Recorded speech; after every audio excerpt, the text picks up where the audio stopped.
right. Good morning, friends. We'll go ahead and get started. Welcome. This is going to be a kind of a wrap-up briefing. I am really looking forward to next week's inauguration. We have the new council getting sworn in, new county executive getting sworn in on Monday night of next week, and there's a lot of terrific people who are stepping into leadership roles in this county.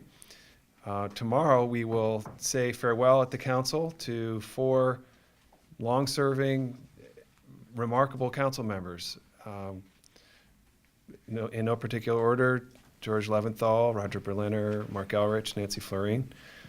They have served with real distinction and led this county through some very challenging issues, and we're going to have a moment to just thank them for their service, and we know that they will continue to lead in this community. And on a personal note, I've really had a lot, I've gotten a lot out of working with them. They are very knowledgeable people who really have contributed so much to this county.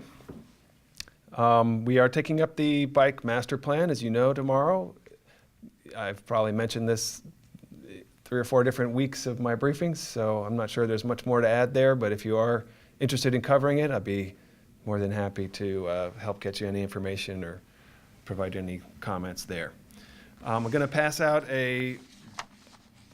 what I've called my top 10 list of the council's accomplishments this year, and you're certainly welcome to ask me any questions from that. I'm not sure that it's newsworthy in and of itself, but that's for you to decide. And with that, what do you have that you'd like to know about? Lots of things going on in this county at the moment. So last week, county staff said that the county's under a lot of fiscal pressure. Yeah. And that it's going to be hard to change things under the current tax structure. So, Well, okay, keep going. he talked about it. Yeah. What does that mean? Is that Yeah. mean budget cuts again? Well, what the report looked at was compensation, and it outlined trends in compensation, and it focused on a basic marker of, is your compensation growing at the same rate as your revenue?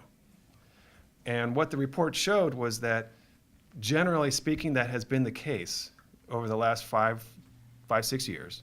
But there's 2 significant reasons for that. The first is the county has been able to zero out nearly its pension fund contributions because returns from the markets have been so strong. And if in the new budget or in next year or the year after, we have to begin adding tens of millions of dollars to our pension fund out of annual cash contributions, that would have a very big impact on compensation overall and the rate of growth of compensation overall. That's the headline of this study, is that what we have done over the last number of years to ensure that compensation is growing at the rate of revenue growth cannot necessarily be expected to continue in the next few years. Another way that happened was there was a tax increase 2 years ago. So when your revenues increase, then if your compensation is also increasing at that time, but your revenues are increased, then the 2 are roughly increasing in line. So I don't necessarily think that report says you must have a tax increase in the future at all. What it says is there is a sustainability problem with compensation, and the next budget and the next several budgets are going to have to grapple with the fact that the overall compensation picture has not included additional funding for pensions. So now you got to fit pensions in, and your whole package has to be affordable. And the staff recommends that a way to think about affordability, which council members really seem to gravitate to, is the overall increase in affordability, does it correlate? Does it basically correspond? Not exactly, right? It's not a rule, a law, but it's just a correspondence. Does it correspond to your rate of growth of income? But doesn't the report also say $200 million budget shortfall projected in 5 years? I don't think, I mean, there's no way to project the budget shortfall in 5 years. Like well, there is, but it's not going to be a very accurate number, okay? I don't think that was the gist of that report. It might have said that 5 years from now, if you assume current trends, that there's a mismatch. It could have said that, but that's only within compensation. I don't think it provided the overall budget. And there was a few story writers missed this. This was not about the whole budget. This is just about compensation. For the whole budget, is there any budget shortfall projected for? Well, we haven't gotten the revenue numbers. We will be soon learning from the state what the revised numbers are for this year. We'll find out if we ended up below or above our expectation. And then we don't know we have a 6-year fiscal plan that probably gives us a very rough approximation of the next year's budget, but we won't really know until we go through and we begin to get an accounting of our revenues. We can generally, I think, account for what our known expenditures will be, or we're getting close to that. The executive branch is compiling all this now. The piece that's the most volatile there is what the revenue picture is. Because I talked to all the incoming council members, and they're saying they're expecting a budget shortfall. So that's not your understanding that you don't have numbers indicating that, at least yet? I think, We don't have Marlene? specific numbers. I think there's, maybe there's some anxiety about what's going to come. The council will be getting a fiscal update on December 11th. Fiscal update on December 11th. Have some revenue numbers in, so we may know more then. I think incoming council members would be wise to expect fiscal challenges ahead. There's always fiscal challenges. That's the new normal. Having said that, we don't know what the revenue numbers are going to be next year. Just as an example, a lot of our challenge, not all of it, it's been a little exaggerated about how much of it, but a meaningful share of our challenge this year was individuals who were postponing their capital gains, their income from their capital gains. It's possible that they took all those gains now that the tax law had changed. Or it's possible that they decided to postpone it for another year. We don't know. We'll find out. Those kind of things are just still hanging out there.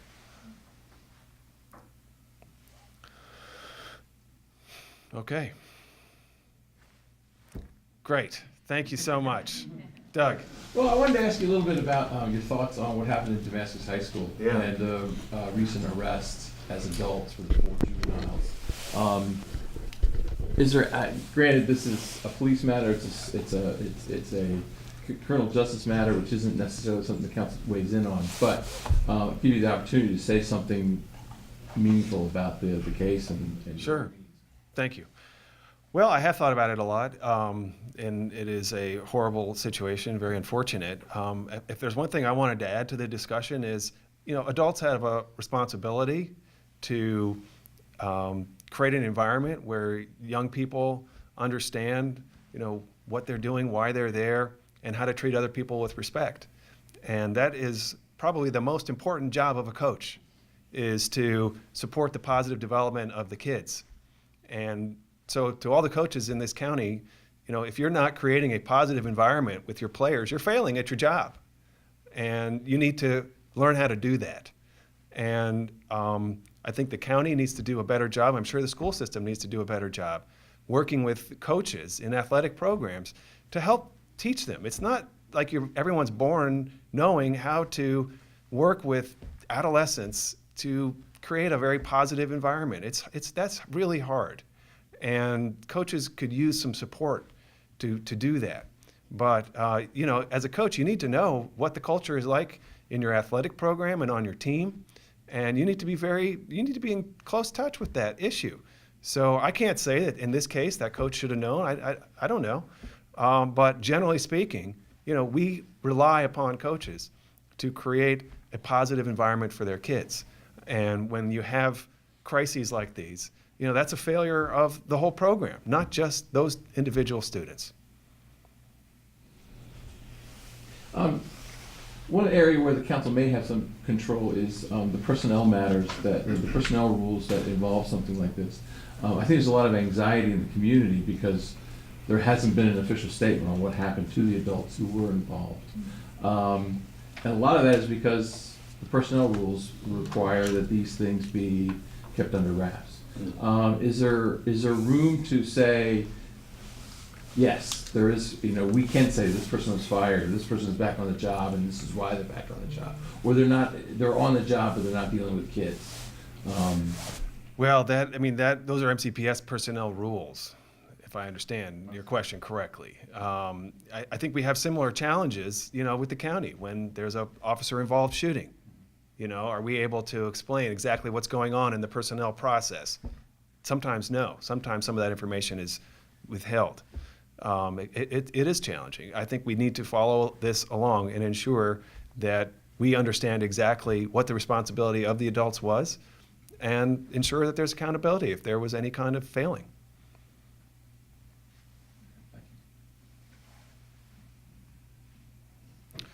All right, thank you very much.